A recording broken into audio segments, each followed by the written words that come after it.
बहुत स्वागत है आप सभी का। आपके साथ मैं हूं पल्लवी रविंद्र सिंह। प्रदेश में वोटिंग फीसदी बढ़ने से बीजेपी उत्साहित।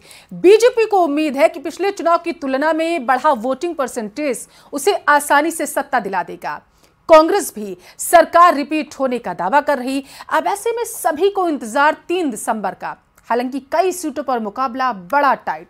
इसी चुनावी फाइट पर रिपोर्ट देखिए।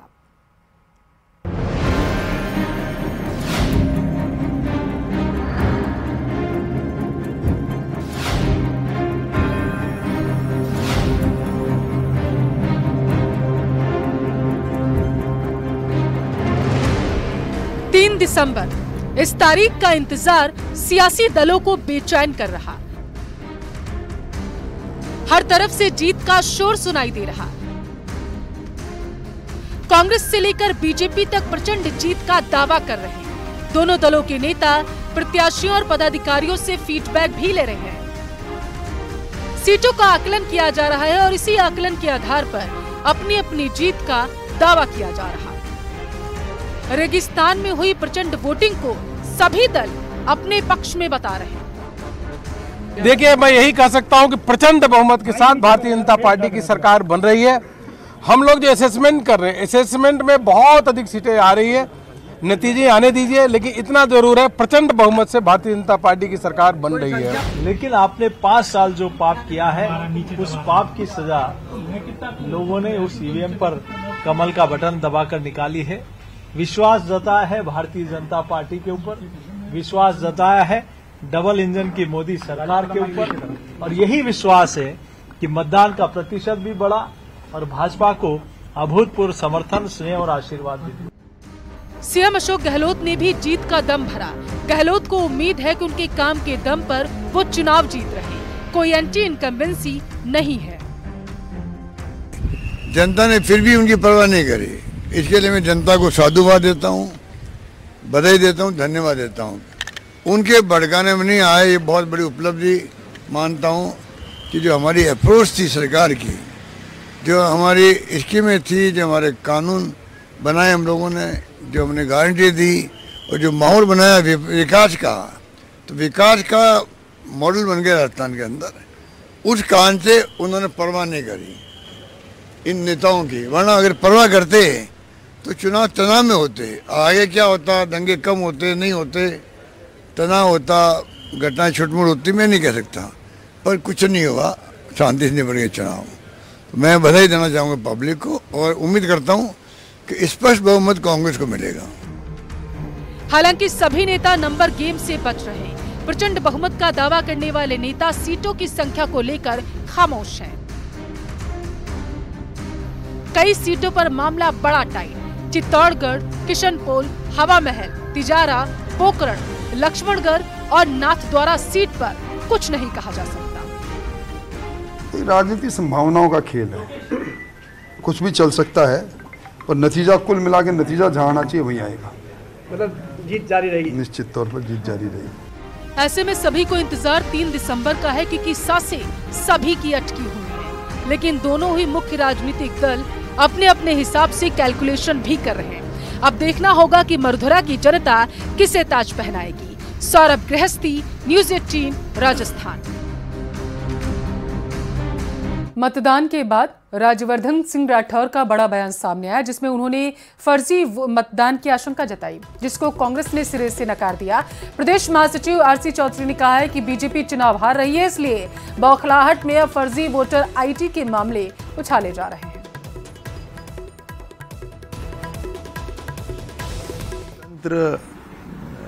की हत्या करने की कोशिश, जो नाकाम कोशिश कांग्रेस की, राजस्थान की कांग्रेस सरकार ने करी। यहाँ के जो अधिकारी हैं, या मैं कहूँ सरकारी तंत्र का गलत इस्तेमाल करके उन्होंने आइडेंटिफाई करा होगा कि कौन कौन यहाँ पर उपस्थित नहीं रहते, और फिर उनके हज़ारों लाखों की संख्या में इन्होंने फर्जी वोटर आईडी कार्ड बनवाए, और फिर दूसरे जगह से यहाँ पर लड़कों को लेकर आए, और इस तरह से ये हमारे कार्यकर्ताओं ने ये पकड़े हैं सारे के सारे। ये कुछ एक तो अरेस्ट भी हुई, बहुतों को भगा दिया गया वहाँ से, बहुतों ने वोट करा होगा। ये देखिए, ये हैं सारे के सारे फर्जी वोटर आईडी कार्ड जो वहाँ पर पड़े हुए मिले। इस तरह से आप देखिए, ये कांग्रेस ने पिछले मेरे ख्याल से चुनाव की तैयारी में जनता की सेवा करने की जगह ये करा है उन्होंने। लोकसभा सांसद और भारतीय जनता पार्टी के जोटवाड़ा से प्रत्याशी श्री राज्यवर्धन जी राठौड़ साहब ने जो आरोप लगा रहे हैं, इतने वरिष्ठ नेता का इस तरह के जो आरोप है, ये दर्शा रहा है कि 3 दिसंबर को नतीजों से पूर्व राज्यवर्धन जी राठौड़ साहब ने हार मान ली है। अगर उन्हें किसी भी प्रकार की चुनाव में मतदान प्रक्रिया को लेकर कोई शिकायत थी तो वो चुनाव आयोग के अंदर जो रिटर्निंग ऑफिसर्स थे उन्हें शिकायत दर्ज कराते, लेकिन भारतीय जनता पार्टी के नेता ने शुरू से ही अहंकार की भाषा के अंदर, चाहे खुद की पार्टी के नेता हो, कार्यकर्ता हो, चाहे क्षेत्र को ग्रामीण और शहर में बांटने का हो, इस प्रकार के जो विभाजन की राजनीति भारतीय जनता पार्टी के प्रत्याशी ने की, शायद वो सफल नहीं हो पाई। तारानगर से कांग्रेस प्रत्याशी नरेंद्र बुडानिया ने जीत का दावा करते हुए कहा है कि तारानगर में कांग्रेस बड़े अंतर से जीतेगी। साथ ही कहा कि गहलोत सरकार के विकास का मुद्दा हावी रहा। साथ ही बीजेपी प्रत्याशी राजेंद्र राठौड़ पर धनबल के इस्तेमाल का आरोप भी लगाया। तारानगर विधानसभा सीट पर पूरे देश की निगाह है। मतदाताओं ने वोट डाल दिया है, भाग्य ईवीएम में बंद है। कांग्रेस की ओर से नरेंद्र बुडानिया ने चुनाव लड़ा तो बीजेपी की ओर से यहां पर राजेंद्र राठौड़ मैदान में थे। नतीजा क्या होगा इसका तो पता नहीं, लेकिन मेरे साथ इस वक्त मौजूद हैं नरेंद्र बुडानिया जो कि कांग्रेस के उम्मीदवार हैं वहां से। बुडानिया साहब, क्या दावा है आपका? देखिए, तारानगर के अंदर कांग्रेस निश्चित रूप से विजयी होगी और विजय नहीं, बहुत अच्छे वोटों से हम जीतेंगे। राजेंद्र राठौड़ तो चुनाव पहले ही हार गए थे जब चुरू छोड़ा। एक नेता प्रतिपक्ष ये अपनी जगह छोड़ दे तो उसकी हार तो पहले ही हो गई। अब तारानगर के अंदर उन्होंने भाषण दिया कि मैं राजस्थान का प्रतिपक्ष का नेता हूं और मैं यहां काम कम कर पाऊंगा, राजस्थान में घूमना पड़ेगा। तो मैंने कहा राजस्थान तो बहुत दूर की बात है, अब तारानगर की गलियों में घूमना पड़ेगा आपको, दिन में नहीं रात को भी घूमना पड़ेगा आपको। तारानगर में इतने शानदार तरीके से लोगों ने चुनाव लड़ा है और लोगों ने चुनाव लड़ा है और तारानगर के अंदर ऐतिहासिक विजय होगी कांग्रेस की। और गहलोत साहब की जो नीतियां, जो काम रहे हैं, जो विकास किया है गहलोत साहब ने, वो अद्भुत है। उनकी योजनाएं अद्भुत है। तो लोगों ने जो है जम के अपना आशीर्वाद दिया है। राजेंद्र राठौड़ जो है कमजोर खिलाड़ी तो है नहीं, 7 चुनाव जीत गए हैं वो, 6 चूरू से, 1 तारानगर से। तो ऐसी सूरत में आपने उनको कमजोर आंकने कहीं भूल तो नहीं कर दी है? देखिए, चुनाव में मेरी भूल नहीं हुई, उनकी भूल हुई है। चूरू में वो जीतते रहे क्योंकि उनके सामने कमजोर कैंडिडेट रहा है और तारानगर में वो जीते एक बार तो जोड़ तोड़ करके जीते हैं।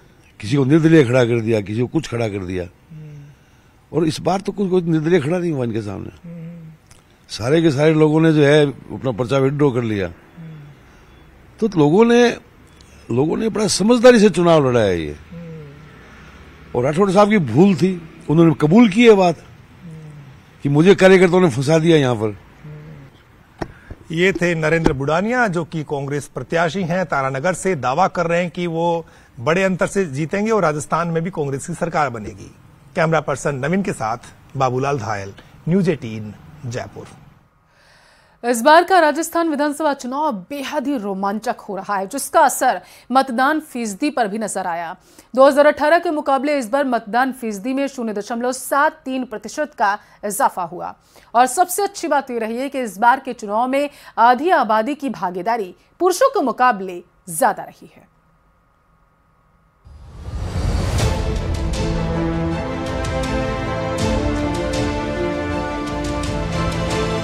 3 दिसंबर को राजस्थान की 199 सीटों पर हुए मतदान का नतीजा सबके सामने होगा, लेकिन उससे पहले आए मतदान प्रतिशत ने साबित कर दिया है कि महिलाएं हर क्षेत्र में न सिर्फ पुरुषों से कदम ताल मिला रही हैं, बल्कि कई जगहों पर आगे भी हैं। राजस्थान के मतदान प्रतिशत से तो ये साबित भी होता है। इस बार हुए रिकॉर्ड तोड़ मतदान में महिलाओं का कुल योगदान 74.72% रहा, जबकि पुरुषों का मतदान प्रतिशत 74.53% रिकॉर्ड हुआ है। जबकि साल 2018 में महिलाओं का मतदान प्रतिशत 74.67% था। और पुरुष का मतदान प्रतिशत 2018 में 74.75% था। यानी 2018 के मुकाबले पुरुषों का मत प्रतिशत कम हुआ है, जबकि महिलाओं के मतदान प्रतिशत में इजाफा हुआ है। तो पोखरण में सबसे ज्यादा है, पोखरण विधानसभा में, फिर तिजारा है। तो इस तरह से कुछ विधानसभा है। प्रदेश में कुल 5,25,48,105 मतदाता है, लेकिन 3,92,11,399 मतदाताओं ने ही अपने मताधिकार का इस्तेमाल किया है, जिसमें 1,88,27,294 महिलाओं ने वोट दिया, जबकि 2,03,83,757 वोट डालने वाले पुरुष थे, जबकि थर्ड जेंडर के 348 मतदाताओं ने वोट डाल करके लोकतंत्र के महापर्व में हिस्सा लिया।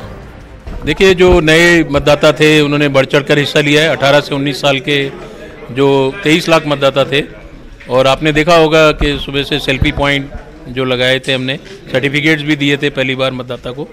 वृक्षारोपण का कार्यक्रम भी रखा कई जिलों ने, तो उसको लेके काफ़ी उत्साह था लोगों में।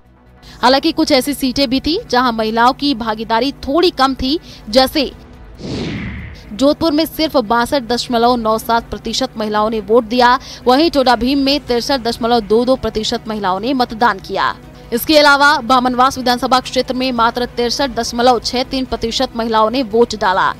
हालांकि जैसलमेर जिले की पोखरण, कुशलगढ़ और तिजारा विधानसभा क्षेत्र में महिलाओं ने सबसे ज्यादा वोट किया। पोखरण में 88.23% महिलाओं ने मतदान किया। कुशलगढ़ में महिलाओं के मतदान का प्रतिशत 87.54 रहा, जबकि तिजारा में 85.45% महिलाओं ने मतदान किया। राजस्थान विधानसभा चुनाव 2023 में महिलाओं ने पुरुषों से बढ़कर के जोश दिखाया और इस बार मतदान प्रतिशत महिलाओं का पुरुषों से ज्यादा रहा। साल 2018 की अगर बात करें तो महिलाओं और पुरुषों दोनों का ही जो मतदान औसत प्रतिशत था वो 74 पे था, लेकिन महिलाओं का मतदान प्रतिशत 74.67 था तो पुरुषों का मतदान प्रतिशत 74.75 था। इस बार 2023 की अगर बात की जाए तो महिलाओं ने थोड़ा जोश ज़्यादा दिखाया और पुरुषों से बढ़ते हुए उन्होंने 74.72% मतदान किया, जबकि पुरुषों का मतदान 74.53 पर ही थम गया। इस बार का मतदान महिलाओं का मतदान रहा है। मुद्दे भी महिलाओं के थे, लेकिन नतीजे क्या होंगे ये देखना होगा। इस बार महिलाओं की भागीदारी चुनाव नतीजों में गेम चेंजर साबित हो सकती है। वहीं पहली बार मतदान करने वाले मतदाता की भूमिका भी अहम रही। इस बार विधानसभा चुनाव में हुए रिकॉर्ड तोड़ मतदान में मत प्रतिशत का आंकड़ा 75.45% रहा, जिसमें पोस्टल बैलेट्स भी शामिल हैं। पोस्टल बैलेट के जरिए 0.83% मतदान हुआ। साल 2018 के विधानसभा चुनाव में बैलेट समेत 74.71% मतदान हुआ था। यानी इस बार मत प्रतिशत में 0.73% का इजाफा हुआ है। सबसे ज्यादा मतदान कुशलगढ़ विधानसभा क्षेत्र में सबसे ज्यादा मतदान 88.13% रहा। 2018 में कुशलगढ़ में 86.13% मतदान हुआ था, जबकि सबसे कम 61.24% मतदान आहोर विधानसभा क्षेत्र में रहा। यहाँ 2018 में 61.53% मतदान हुआ था। अगर बात करें किस विधानसभा क्षेत्र में मतदान का प्रतिशत बढ़ा और कहां सबसे कम रहा, तो उनमें कहां बढ़ा मतदान प्रतिशत। बसेड़ी विधानसभा क्षेत्र में मतदान 9.6% बढ़ा। तारानगर में 7.65% मतदान बढ़ा। आसपुर में 7.01% मतदान में बढ़ोतरी हुई है।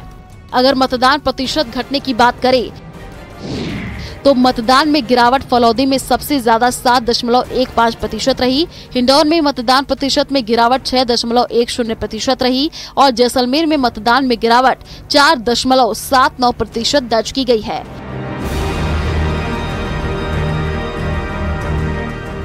अब 3 दिसंबर को ईवीएम में कैद उम्मीदवारों की किस्मत का फैसला होगा। ये सामने आएगा कि यहाँ के मतदाताओं ने रिवाज को कायम रखा है या राज को।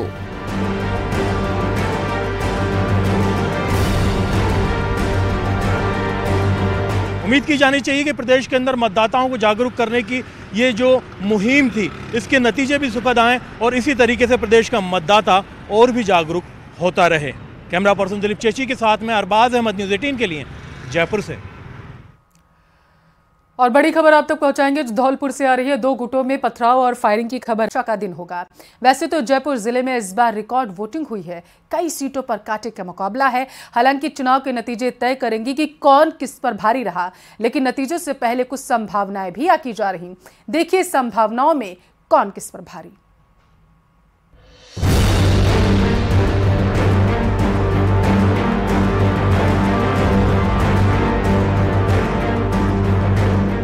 जयपुर जिले में कौन किस पर भारी पड़ेगा ये नतीजे तय करेंगे, लेकिन इस बार जयपुर में इन चुनावों में कांटे की टक्कर है। पहली बार यहां पर 75.91% मतदान हुआ। कांग्रेस बीजेपी के अलावा कई सीटों पर निर्दलीयों ने दोनों ही पार्टियों के समीकरण बिगाड़े हैं। शाहपुरा, बस्ती, चौमू और झोटवाड़ा में निर्दलीयों ने भी अपनी दमदार मौजूदगी दर्ज कराई। चाकसू विधानसभा की जहां बात करते हैं 77.67% पुरुष वोटर्स हैं, जबकि 73.51% महिला वोटर्स। जहां कांग्रेस के वेद प्रकाश सोलंकी के खिलाफ बीजेपी ने राधे श्याम बैरवा को मैदान में उतारा। यहां बीजेपी का पलड़ा भारी है, क्योंकि बहुसंख्यक मीणा और जाट समुदाय ने खुलकर कांग्रेस के वेद प्रकाश सोलंकी को टिकट देने का विरोध किया। बस्ती विधानसभा सीट की बात करें तो कांग्रेस ने वर्तमान विधायक लक्ष्मण मीणा को प्रत्याशी बनाया। बीजेपी ने पूर्व IAS चंद्रमोहन मीणा को अपना उम्मीदवार बनाया। जानकारों की माने तो निर्दलीय जितेंद्र मीणा ने दोनों के समीकरण बिगाड़े हैं, क्योंकि नया चेहरा होने की वजह से चंद्रमोहन मीणा थोड़ा भारी पड़ते हुए दिखाई दिए। बात बगरू विधानसभा सीट की करेंगे, जहां गंगा देवी के टिकट को लेकर कांग्रेस में भी विरोध था। बीजेपी ने पूर्व विधायक कैलाश वर्मा पर दांव लगाया। जानकार मान रहे हैं कि यहां कैलाश वर्मा बड़े अंतर से चुनाव जीत सकते हैं। सांगानेर में भी कांग्रेस प्रत्याशी का विरोध हुआ। कांग्रेस ने भजनलाल शर्मा के बाहरी होने के मुद्दे को खूब उछाला। ऐसा माना जा रहा है कि पुष्पेंद्र भारद्वाज को स्थानीय होने का लाभ मिल सकता है। ऐसे में इस सीट पर कांटे की टक्कर है। मालवीय नगर में कांग्रेस ने 2 बार चुनाव हार चुकी अर्चना शर्मा को उम्मीदवार बनाया, जबकि बीजेपी ने काली चरण सराफ को चुनावी मैदान में उतारा। माना जा रहा है कि अर्चना शर्मा को सहानुभूति का फायदा मिलेगा, लेकिन दोनों में मुकाबला बराबर का है। आदर्श नगर में कांग्रेस के रफीक खान कांग्रेस के विकास कार्यों के दम पर फिर जीत का दावा कर रहे हैं, तो बीजेपी उम्मीदवार रवि नायर मोदी के रोड शो और सत्ता विरोधी लहर का फायदा होने की उम्मीद जता रहे हैं। दोनों में कांटे की टक्कर। बात किशनपोल सीट की करेंगे। इस सीट पर बीजेपी के चंद्रमोहन बटवाड़ा नए चेहरे हैं, तो कांग्रेस के टिकट पर वर्तमान विधायक अमीन कागजी ने भी चुनाव लड़ा। यह अल्पसंख्यक और बहुसंख्यक मतदाता कांग्रेस बीजेपी के लिए लामबंद है। सिविल लाइन सीट पर मुकाबला प्रताप सिंह खाचरियावास और बीजेपी के नए चेहरे गोपाल शर्मा के बीच है। जानकार इस सीट पर प्रताप सिंह खाचरियावास का पलड़ा भारी मान रहे हैं। विद्याधर नगर को बीजेपी के लिए सबसे सुरक्षित माना जा रहा। सीताराम अग्रवाल ने आखिर तक बीजेपी उम्मीदवार दिया कुमारी के सामने कड़ी चुनौती पेश की। हालांकि जानकार यहां दिया कुमारी का पलड़ा भारी बता रहे हैं। हवा महल सीट पर बीजेपी और कांग्रेस दोनों ने ही यहां नए चेहरे मैदान में उतारे।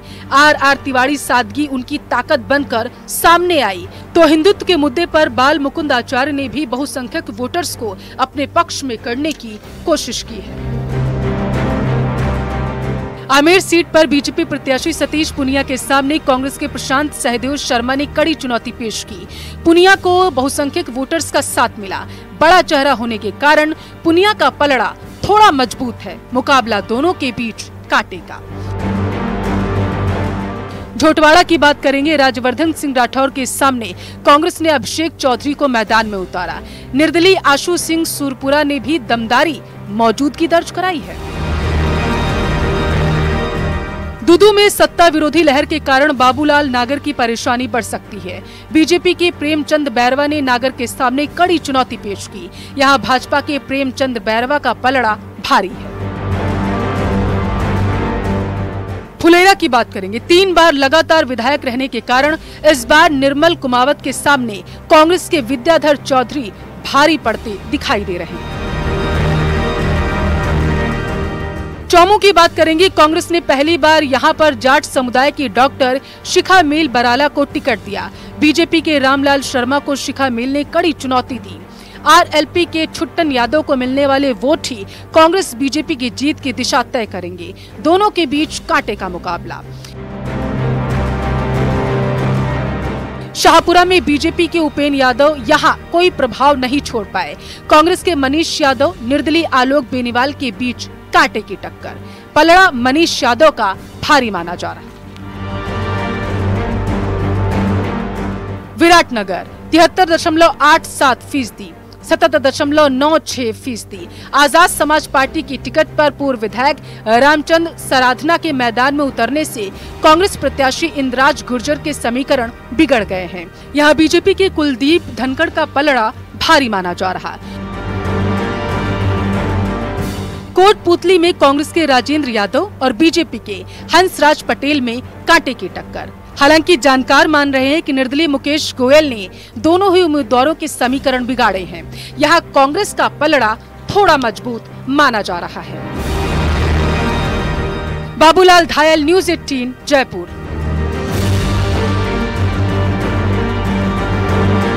अगर बात जयपुर जिले की 19 विधानसभा क्षेत्र की करें तो यहाँ 75.91% से ज्यादा मतदान हुआ, जो कि विधानसभा चुनाव में जयपुर जिले में अब तक का सर्वाधिक मतदान प्रतिशत है। जिला निर्वाचन अधिकारी के मुताबिक कुल 38,34,407 वोटर्स ने ईवीएम के जरिए मतदान किया, जबकि 7,050 वोटर्स ने होम वोटिंग के जरिए, वहीं लगभग 26,293 वोटर्स ने डाक मतपत्र के जरिए मतदान किया। जयपुर जिले के कुल वोटर्स में 20,23,140 पुरुष मतदाता हैं, जबकि 18,11,225 महिला वोटर्स थे। इसके अलावा 42 ट्रांसजेंडर मतदाता शामिल हैं। इस तरीके से पुरुषों का मतदान फीसदी 76.08% रहा, जबकि महिलाओं का मत प्रतिशत 74.35% रहा है। ट्रांसजेंडर 56.58% थे। जयपुर जिले की 19 विधानसभा क्षेत्रों की स्थिति पर नजर डालें तो कोटपुतली 77.38, विराटनगर 76.49, शाहपुरा 84.81%, चौमू की बात करें तो 84.41%, वहीं फुलेरा में 78.36% और दूदू में 79.30% है।